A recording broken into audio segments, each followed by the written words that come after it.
Yo, welcome back guys to the channel. Today I want to talk about SPY, I want to talk about the market. We've been having an interesting price action lately, and I want to talk about how we'll be trading and where we can go next week. And I'll be fully breaking down my game plan. But before going to the price action, let's go over the weekly calendar. We need to see what kind of event we'll be having next week and what kind of news and data will be moving the market next week. So here we have the US economic calendar, and this is the calendar we'll be having next week. And on Monday, we put my side in the week with nothing on the schedule. So Monday will be a quiet day in the news side, so nothing to worry about if you're a day trader. But starting Tuesday, that's when we'll be having some data being thrown to the market, and we need to be careful about when are we trading and how are we trading those price actions. So on Tuesday, I'm mainly watching two main data, so which is the consumer index, the consumer confidence, and also the job opening data as well. So if we look at the previous and the forecast for those two data, seems like they will be going down. So the previous read on the consumer confidence was pretty much at 92.9. You can see the median forecast analyst for the next read will be about 87.7, which is pretty much lower than the previous rate, which is kind of bearish in a sense because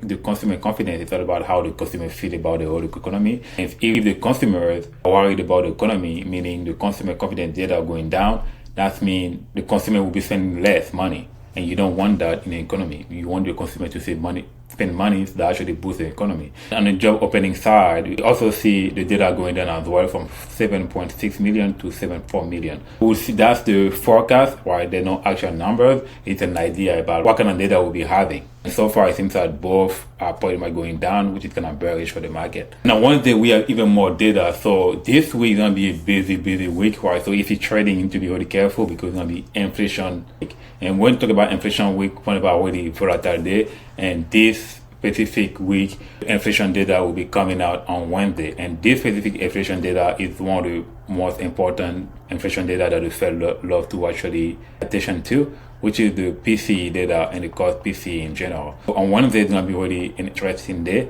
And those data usually get out early in the morning or in pre-market, when it seems like this will actually come out 30 minutes after market open. So on Wednesday, 30 minutes after market open, you have to be really careful. This is definitely move the market. We're going to have a strong move up or a strong move down, creating really nice volatility for the trader. And we're also going to have, consumer spending data will be coming out. But the main data will be the core PCE. Before that, or in pre-market, another data we need to pay attention to that will probably move the market be ADP employment and also the GDP as well. Those two data, even before the market open, will be a significant cause of volatility in the market. And also 30 minutes after the market open, we also have more data. So again, this week is pretty heavy in data. So you have to be aware of that when trading. And the following day on Thursday, we have more data as well. We have initial jobless claims, and we also have ISM manufacturing as well, and also PMI. So all the data will be moving the market. I would definitely recommend you guys, as you trade, look at the day so you can be aware about what kind of data and the time also, so you can decide if you want to be trading at those hours or you're pretty much going to be standing still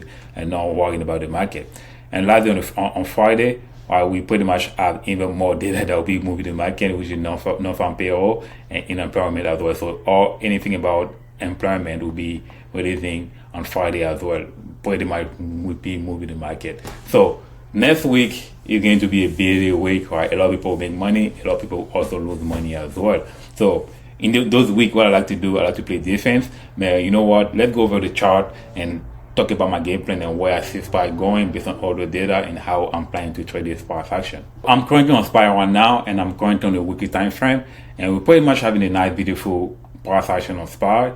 And if you look at last week's price action, we had a bullish week, so the market was up almost 5%, 4.6% to be exact. Something to mention about the price action here is how we've been heading that trend line pretty nicely.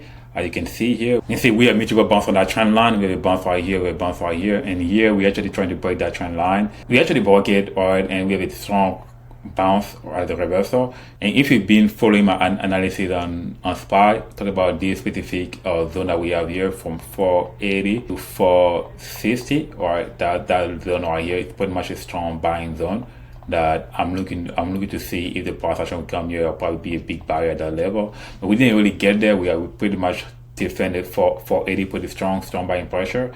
already, and we actually reclaimed that but that same trend line. Right, we said even last week again, we even tried to break that same level again. We actually have a strong reclaim and actually push really high, and we were able to close above the 550 level. So now, seeing those kind of price action, what am I looking for? All right, so I'm definitely looking at the next possible selling pressure that we can actually encounter, and we're really close to that. So you can see that red rectangle right here. This is pretty much a supply level that I have on my chart, where I can expect a lot of selling pressure as well as we're going up, right? Because even though we're leaving that trend line, that we will be coming with enough buying pressure, right away the buyers will be dealing with some selling pressure at this level. And I'm definitely watching to see how the price action will actually enter with that zone. But inside that zone, I have some key level that I'm watching, right, that I want to go over.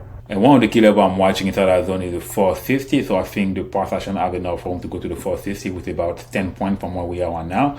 While we close right above 550. And I think we can make another move to the upside to go to the 450, at least like almost at 1.5. And in that level, which I think is going to be a resistance level. But I'm definitely watching to see if the buyer can reclaim that level. But altogether, we have a nice move to go all the way up right here. So if you're bullish, I need to make another 4.5%, which is pretty much similar range of the move we made last week. So if a bullish price action for next week, we can actually make that, and we're going to go all the way up to that higher level of my supply zone right here, which is a good target to have. So specifically, it's going to be the 575 level that I'm also watching as a high target to the upside for the market. I'm going to have here the 575 level. I'm going to be watching that key level as the target to the upside, and which altogether again is about 4.5% of where we are right now. And with the nice volatility that we're gonna have next week, I think we can definitely push there with no issue at all. And to the downside, I think we can go back again to that trend line. All right, so if it is already bearish,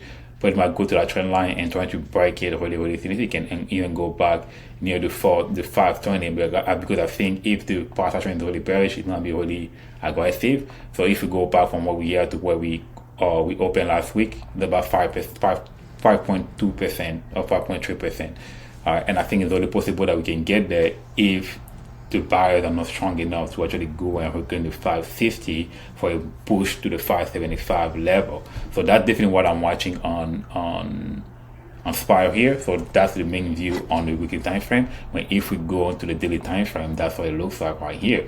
I'm definitely watching for a move to the 560 level and see if you can actually reclaim that level to go back to the 575. That's what I'm watching for, and also want to see some volume coming in the market. I want to see this type of volume because next week definitely gonna have a strong volatility, right? So many days with strong data. So I want to see the move to the upside. Now I wouldn't be surprised if we come back and retest the 440 level, which is at this level right here, the 440 level. Right, we can actually retest that level and actually go back there. So I'm definitely be aware of that. And from 550, from where we are right now to 540, this is also, a 10-point move to the downside, which is definitely something that I can also catch. Right, it's not a bad move to actually have that, because we already have a big move right here. Some pullback and go back. That's gonna be a really beautiful move to actually be able to catch.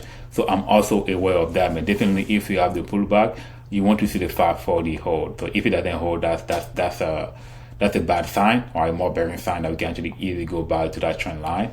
All right, I'm definitely trying to catch the pullback to the 540 and see if buyer can actually hold that price action and catch the bounce to go back to the 550. Now from the 540 to the 560, all right, that's even a bigger move, which is 20 point move range to catch the upside. All right, compared to where we are right now to all the way there to the 550, that's a 10-point move.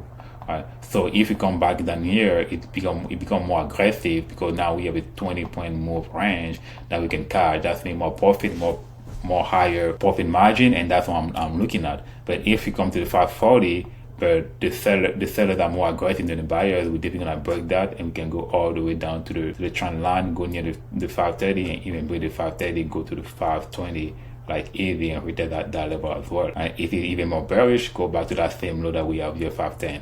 And so far, the 520 is my main target to the downside, and to the upside is the 575. And the 540, is the one, the pivot level that we need to watch. Right, below that, pretty much bearish. Above that, we can definitely go back to the 560 and the 575, and the 560 main target to actually watch as initial target for the first push from the buyers to actually trying to make a big move for the ultimate target, which is the 575. And that's what I'm watching. If you have any question, let me know. If you're not subscribed to the channel, make sure to subscribe to the channel. There's more video coming out for you guys, and if there's anything you want to learn, make sure to leave it down in the comment. I will definitely work on that. Thanks for watching. I will see you guys in the next video.